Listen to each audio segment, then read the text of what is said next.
ಅಂತ ಹೇಳ್ಬಿಟ್ಟು ನಾನು ಇದನ್ನು ತಗೊಂಡೆ.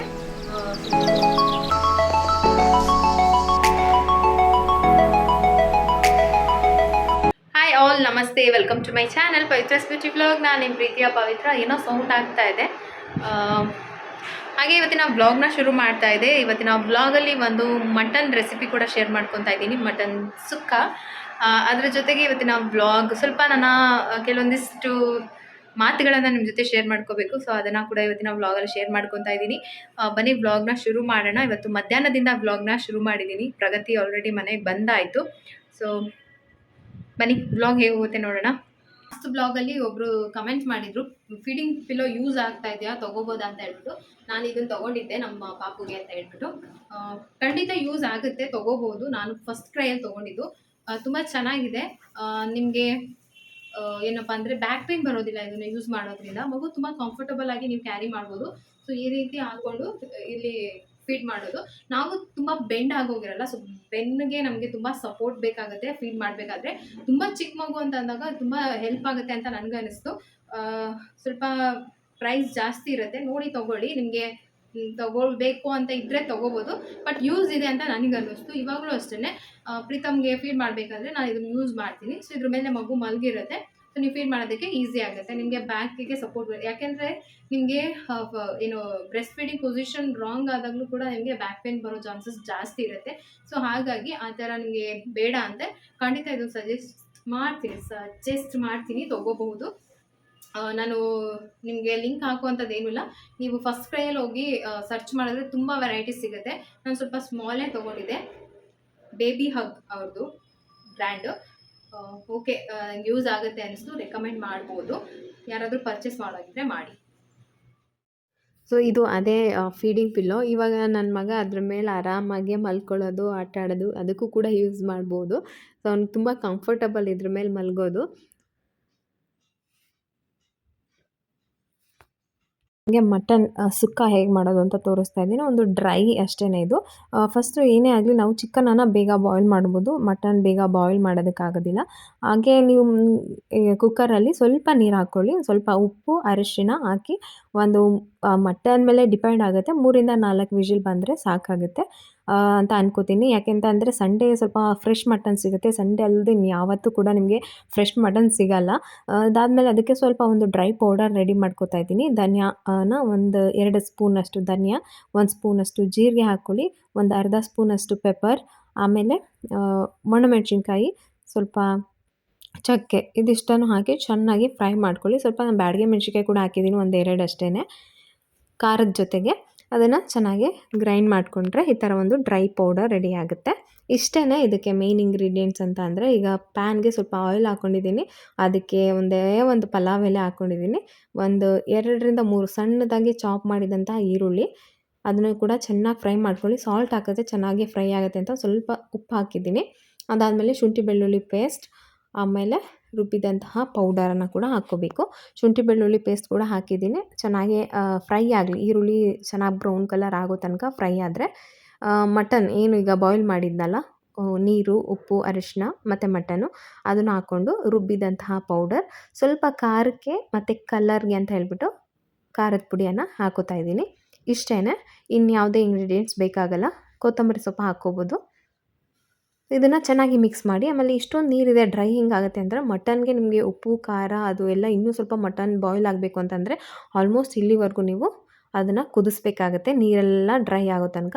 ಇಲ್ಲಿಗೆ ಮಟನ್ ಸುಕ್ಕ ರೆಡಿ ಆಯಿತು ಸಿಂಪಲ್ಲಾಗಿ. ನನಗೆ ಮಟನ್ನಲ್ಲಿ ಸಾಂಬಾರು ಜಾಸ್ತಿ ತಿನ್ನೋದಕ್ಕೆ ಇಷ್ಟ ಆಗಲ್ಲ. ಈ ಥರ ಏನಾದರೂ ಮಾಡಿದ್ರೆ ನನಗೆ ಮಟನ್ ಸ್ವಲ್ಪ ಇಷ್ಟ ಆಗುತ್ತೆ. ಸೊ ಇದ್ರ ಮೇಲೆ ಸ್ವಲ್ಪ ಕಸೂರಿ ಮೇಥಿ ಹಾಕೋತಾ ಇದ್ದೀನಿ. ಟೇಸ್ಟ್ ಸೂಪರಾಗಿತ್ತು. ಉಪ್ಪು ಖಾರ ಎಲ್ಲ ಅಷ್ಟು ಚೆನ್ನಾಗಿ ಹಿಡ್ದಿತ್ತು. ಅಂದರೆ ವಿಜಿಲೆಲ್ಲ ಕೂಗಿಸಿದ್ವಲ್ಲ, ಅದ್ರ ಜೊತೆಗೆ ಈ ನೀರು ಖಾಲಿ ಆಗೋ ತನಕ, ಡ್ರೈ ಆಗೋ ತನಕ ಕುದಿಸಿರ್ತೀವಲ್ಲ, ಸೊ ಹಾಗಾಗಿ ಸ್ವಲ್ಪ ಚೆನ್ನಾಗಿ ಬರುತ್ತೆ ಟೇಸ್ಟು. ಟ್ರೈ ಮಾಡಿ ಹೇಗಿತ್ತು ಅಂತ ಕಮೆಂಟ್ಸಲ್ಲಿ ಹಾಕೋದನ್ನು ಮರಿಬೇಡಿ. ಮತ್ತು ವಿಡಿಯೋದಲ್ಲಿ ಗ್ಯಾಪ್ ಆಗ್ತಾ ಇದೆ, ಏನಕ್ಕೆ ಅಂತ ಹೇಳೋಕ್ಕಾಗ್ತಾ ಇಲ್ಲ. ತುಂಬ ರೀಸನ್ಸ್ ಆಗ್ತಾ ಇದೆ. ನಾನು ವಿಡಿಯೋ ಹಾಕಬೇಕು ಅನ್ಕೋತೀನಿ, ಬಟ್ ವಿಡಿಯೋ ಹಾಕೋಕ್ಕಾಗ್ತಾ ಇಲ್ಲ. ನನ್ನ ಟೈಮೇ ಚೆನ್ನಾಗಿಲ್ಲ ಅಂತ ಅನ್ನೋಷ್ಟು ಬೇಜಾರಾಗ್ಬಿಟ್ಟಿದೆ. ಲಾಸ್ಟ್ ಒಂದು 10 ಡೇಸಲ್ಲಿ ಪಾಪಂಗೆ ಹುಷಾರಿರಲಿಲ್ಲ, ಮನೆಗೆ ಹೋದೆ, ಅಲ್ಲಿ ಎಲ್ಲ ಸ್ವಲ್ಪ ಹೆಲ್ತ್ ಅಪ್ಸೆಟ್ ಆಯಿತು ಅಂತ ವಿಡಿಯೋ ಹಾಕಿರಲಿಲ್ಲ. ಅದಾದಮೇಲೆ ನೆಕ್ಸ್ಟು ವಿಡಿಯೋ ಹಾಕೋಣ, ಮನೆಗೆ ಬಂದ ತಕ್ಷಣ ಓಕೆ ಒಂದು ಒಳ್ಳೆ ಜೋಶಲ್ಲಿ ಬಂದೆ. ಇನ್ಮೇಲೆ ಕಂಟಿನ್ಯೂಸ್ ಆಗಿ ವಿಡಿಯೋ ಹಾಕಬೇಕು, ನನ್ನ ಕೈಲಿ ಆದಷ್ಟು ಒಳ್ಳೆ ವಿಡಿಯೋಸನ್ನು ಮಾಡೋಣ ಅಂತ ಹೇಳಿಬಿಟ್ಟು ಮತ್ತೆ ಬ್ರೇಕ್ ಆಯಿತು. ತುಂಬ ಜನ ಬಂದು ಕಮೆಂಟ್ಸ್ ಮಾಡ್ತಾ ಇದ್ದೀರಾ, ಯಾಕೆ ವ್ಲಾಗ್ನ ಕಂಟಿನ್ಯೂಸ್ ಆಗಿ ಆಗ್ತಾ ಇಲ್ಲ ಅಂತ. ಒಂದು ರೀಸನ್ ಬಂದು ಪಾಪು ತುಂಬ ಚಿಕ್ಕವನಿದ್ದಾನೆ. ಈಗ ಒಂದು ಸ್ವಲ್ಪ ದೊಡ್ಡವನಾದ್ರಿಂದ ಅವನಿಗೆ ನನ್ನ ಒಂದು ಅವಶ್ಯಕತೆ ಜಾಸ್ತಿ ಇದೆ. ಸೊ ಹಾಗಾಗಿ ಅದು ಒಂದು ರೀಸನ್. ಇನ್ನೊಂದು ರೀಸನ್, ನನಗೆ ಫಿಸಿಕಲಿ ಎಷ್ಟೇ ಏನು ಪ್ರಾಬ್ಲಮ್ ಇದ್ರೂ ನನಗೆ ತೊಂದರೆ ಇಲ್ಲ, ನಾನು ವಿಡಿಯೋ ಮಾಡೋದಕ್ಕೆ ರೆಡಿ ಇರ್ತೀನಿ. ಬಟ್ ಮೆಂಟಲಿ ಅಪ್ಸೆಟ್ ಆದಾಗ ತುಂಬ ಅಂದರೆ ತುಂಬ ಒಂಥರ ಸೈಲೆಂಟ್ ಆಗಿಬಿಡ್ತೀನಿ ಅಂತಲೇ ಹೇಳ್ಬೋದು. ಸೊ ಈಗ ಯಾಕೆ ವಿಡಿಯೋ ಆಗ್ತಾಯಿಲ್ಲ ಅಂತಂದರೆ, ಈಗ ಕೆಲವೊಂದು ದಿನಗಳಿಂದ ತುಂಬ ಒಂಥರ ಹರ್ಟ್ ಆಗೋ ಥರ ಮೆಸೇಜ್ಗಳು ಮಾಡ್ತಾ ಇದ್ದಾರೆ. ನಾನು ಬಟ್ ಅಂತ ಕೆಟ್ಟದೇನಂತಲ್ಲ, ಬಟ್ ಏನಂತ ಅಂದರೆ ಈ ನಡುವೆ ಗೊತ್ತಿಲ್ಲ, ನಾನೇ ಅದನ್ನು ತುಂಬ ಸೆನ್ಸಿಟಿವ್ ಆಗಿ ತೊಗೋತಾ ಇದ್ದೀನೋ ಅಥವಾ ಅವ್ರು ನನಗೆ ಬೇಕಂತ ಟಾರ್ಗೆಟ್ ಮಾಡ್ತಾ ಇದ್ದಾರೋ ಗೊತ್ತಿಲ್ಲ. ಇದೊಂದು ವ್ಲಾಗ ಅಂತ ಹೇಳ್ಬಿಟ್ಟು ರೀಸೆಂಟಾಗಿ ಒಬ್ಬರು ಕಮೆಂಟ್ಸ್ ಮಾಡಿದರು, ಸರಿ ನೀವು ಎಕ್ಸ್ಪ್ಲೇನ್ ಮಾಡಿ ನನಗೆ ವ್ಲಾಗ್ ಅಂದರೆ ಏನು. ಪ್ರತಿಯೊಂದು ವಿಡಿಯೋಗೂ ತುಂಬ ಎಫರ್ಟ್ ಹಾಕಿರ್ತೀನಿ. ಸೊ ಅದಕ್ಕಂತ ಒಂದು ಕಮೆಂಟ್ಸ್ ಬಂದಾಗ ನನ್ನ ಎಫರ್ಟ್ ಎಲ್ಲ ಒಂಥರ ಇದಾಗ್ಬಿಟ್ಟು ನನಗೆ ತುಂಬ ಬೇಜಾರಾಗಕ್ಕೆ ಸ್ಟಾರ್ಟ್ ಆಗಿಬಿಡುತ್ತೆ. ತುಂಬ ಜನ ಇವಾಗಂತೂ ರೀಸೆಂಟಾಗಿ ಬೋರಿಂಗ್ ಅಂತ ಕೂಡ ಕಮೆಂಟ್ಸ್ ಹಾಕ್ತಾರೆ. ಸೊ ಅದನ್ನು ನಾನು ಅಕ್ಸೆಪ್ಟ್ ಮಾಡ್ತೀನಿ, ಇರ್ಬೋದು, ಅದು ಅವ್ರಿಗೆ ಇಷ್ಟವಾದಂತಹ ವಿಡಿಯೋ ನಾನು ಕೊಡ್ದಲ್ಲೇ ಇರ್ಬೋದು, ಐ ಅಕ್ಸೆಪ್ಟ್ ದಟ್. ಬಟ್ ಇದಂತೂ ಬ್ಲಾಗ ಇದು. ಅದು ಅಲ್ದಲೆ ಈ ಥರ ಏನೋ ಗೊತ್ತಿಲ್ಲ, ನಾನು ತುಂಬಾ ಕಷ್ಟಪಟ್ಟು ವಿಡಿಯೋ ಮಾಡಿದಾಗ ಹಿಂದೆ ಬಂದು ಈ ಥರ ಅಂದಾಗ ನನಗೆ ನಾಳೆ ಏನು ಮಾಡಬೇಕು ಅನ್ನೋದೇ ನನಗೆ ಗೊತ್ತಾಗೋದಿಲ್ಲ. ಅಷ್ಟಕ್ಕೆ ಅಲ್ಲ, ಅದಾದಮೇಲೆ ಇನ್ನೊಂದು ಕಾಮೆಂಟ್ಸ್ ಬರುತ್ತೆ, ಯು ಆರ್ ಮೈ ಮೋಟಿವೇಟರ್ ಅಂತ ಹೇಳ್ಬಿಟ್ಟು. ಅದನ್ನು ನೋಡಿ ಮತ್ತೆ ನನಗೆ ಮೋಟಿವೇಶನ್ ಸಿಗುತ್ತೆ. ಮತ್ತೆ ಅವತ್ತು ನೈಟು ಡಿಸೈಡ್ ಮಾಡ್ತೀನಿ, ಇಲ್ಲ ನಾನು ಇನ್ನೊಂದು ಟಾಪಿಕ್ ಮೇಲೆ ಒಂದು ಒಳ್ಳೆ ವಿಡಿಯೋ ಮಾಡಬೇಕು, ನಾಳೆಗೆ ವ್ಲಾಗ್ನ ಮಾಡಲೇಬೇಕು ಅಂತ. ಸೊ ಅವತ್ತು ಮತ್ತೆ ವ್ಲಾಗ್ನ ಶುರು ಮಾಡ್ತೀನಿ, ಒಂದು ವ್ಲಾಗ್ನ ಮಾಡ್ತೀನಿ. ಸೊ ಇದಾಗ್ಬಿಟ್ಟಿದೆ ಇವಾಗ ನಂದು. ವಿಡಿಯೋ ಮಾಡಬೇಕು ಅಂದ್ಕೊಂಡಾಗ ಈ ಥರ ಅಪ್ಸೆಟ್ ಆಗಿ ಡೌನ್ ಆಗುತ್ತೆ, ಇಲ್ಲಾಂದರೆ ಏನಾದರೂ ಹೆಲ್ತ್ ಇಶ್ಯೂಸ್ ಆಗಿ ಡೌನ್ ಆಗುತ್ತೆ. ತುಂಬ ಒಂಥರ ಏನಂದರೆ ಯಾವಾಗಲೂ ಇದನ್ನು ಸೀರಿಯಸ್ ಆಗಿ ತೊಗೊಳ್ಳಲ್ಲ, ಬಟ್ ಮನಸ್ಸು ಯಾವಾಗ ಒಂಥರ ಹೇಳ್ತಾರಲ್ಲ, ಕೆಲವೊಂದು ಟೈಮಲ್ಲಿ ಎಲ್ಲ ಸೀರಿಯಸ್ ಆಗಿ ಬಂದುಬಿಡುತ್ತೆ. ಸೊ ಆ ಥರ ನಾನು ನಿಜವಾಗಲೂ ಏನು ಮಾಡಬೇಕು ಅಂತಲೇ ಗೊತ್ತಾಗಲ್ಲ, ಅಷ್ಟು ಬ್ಲ್ಯಾಂಕ್ ಆಗಿಬಿಡ್ತೀನಿ. ಯಾವತ್ತೂ ಅಷ್ಟೇ ಇಂಥ ಸೋಷಿಯಲ್ ಮೀಡಿಯಾದಲ್ಲಿ ನಮ್ಮ ನೆಗೆಟಿವ್ ಪಾಯಿಂಟ್ಸ್ನ, ನಮ್ಮನ್ನು ವೀಕ್ ಮಾಡೋ ಪಾಯಿಂಟ್ಸ್ನ ನಾವು ಹೇಳ್ಕೋಬಾರ್ದು. ಯಾಕೆಂದರೆ ಅದು ಕೆಲವೊಬ್ಬರಿಗೆ ಪಾಸಿಟಿವ್ ಪಾಯಿಂಟ್ಸ್ ಆಗಿ ಸಿಕ್ಬಿಡುತ್ತೆ. But it's okay. ಏನು ಹೇಳ್ತಾರಲ್ಲ, ಹಾರ್ಡ್ ವರ್ಕಿಗೆ ಒಂದು ಬೆಲೆ ಯಾವತ್ತೂ ಸಿಕ್ಕೇ ಸಿಗುತ್ತೆ.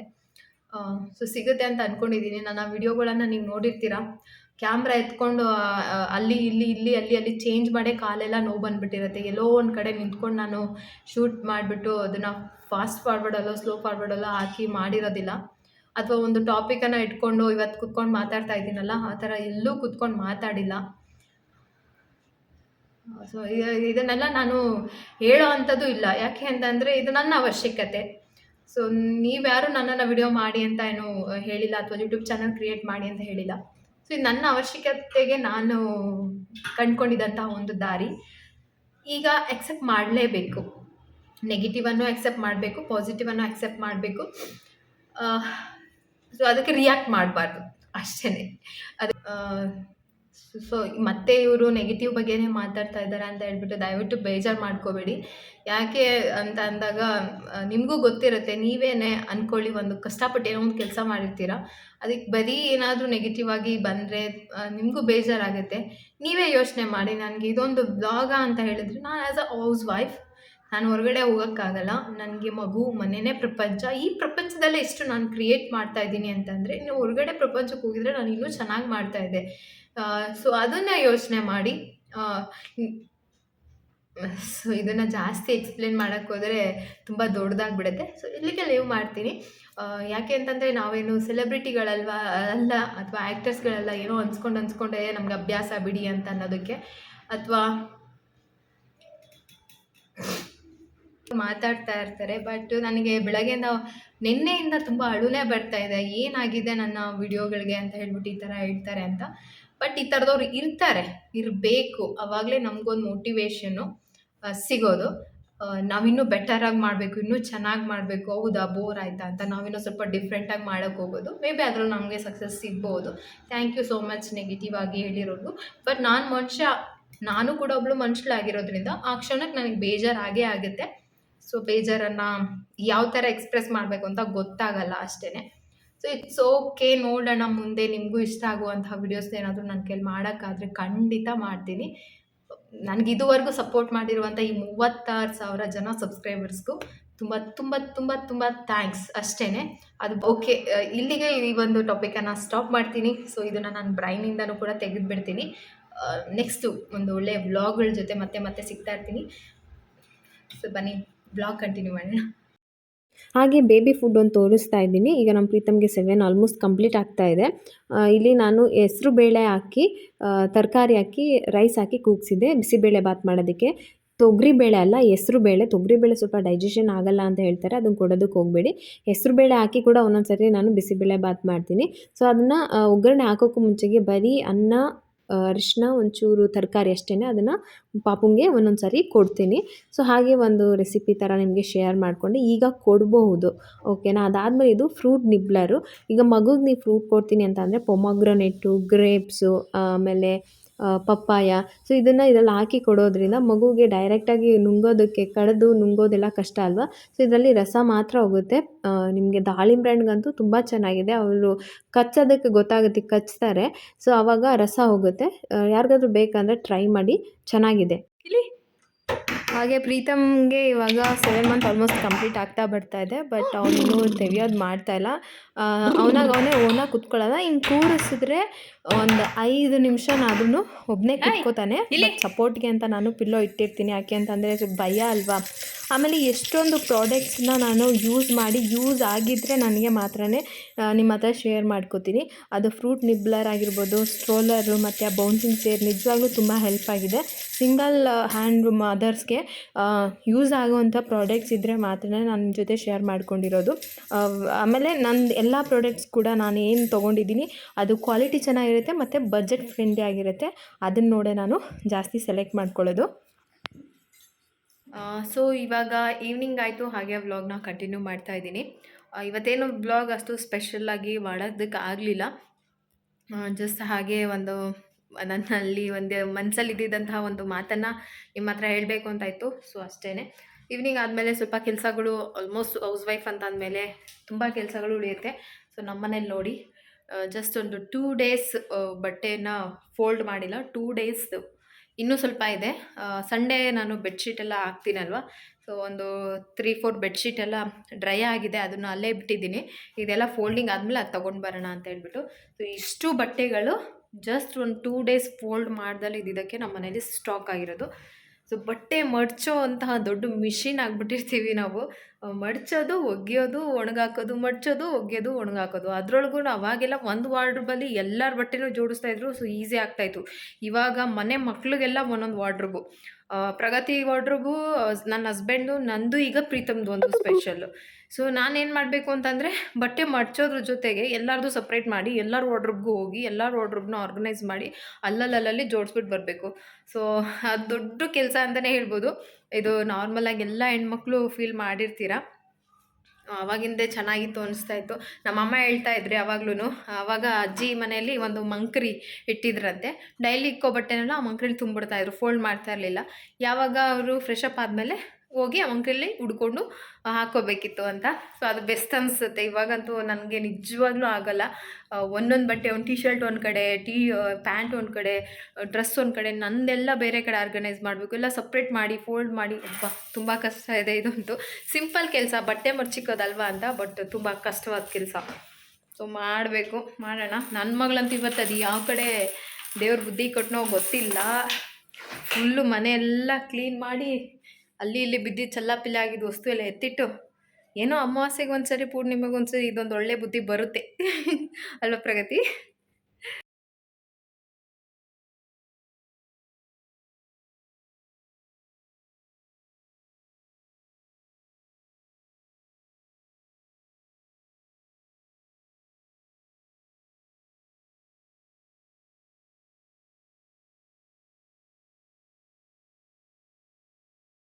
ಇದು ನನ್ನ ಮಗಳು ಪ್ರಗತಿ, ಚಿಕ್ಕ ಪಾಪುನಲ್ಲಿ 1 ವರ್ಷದ ಮೇಲೆ 1-2 ತಿಂಗಳಾಗಿತ್ತಷ್ಟೇ.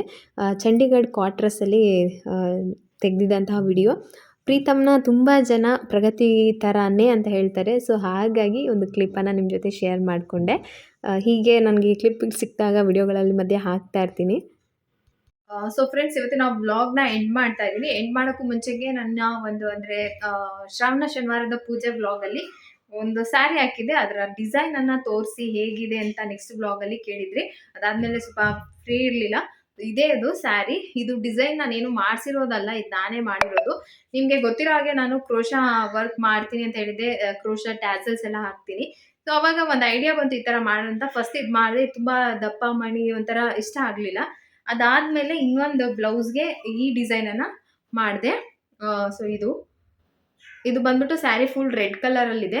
ಫ್ರಂಟ್ಗೆ ಮಾಡಬೇಕಿತ್ತು, ಮಾಡಲಿಲ್ಲ. ಜಸ್ಟ್ ಒಂದು ಬ್ಯಾಕಿಗೆ ಅಷ್ಟೇನೆ.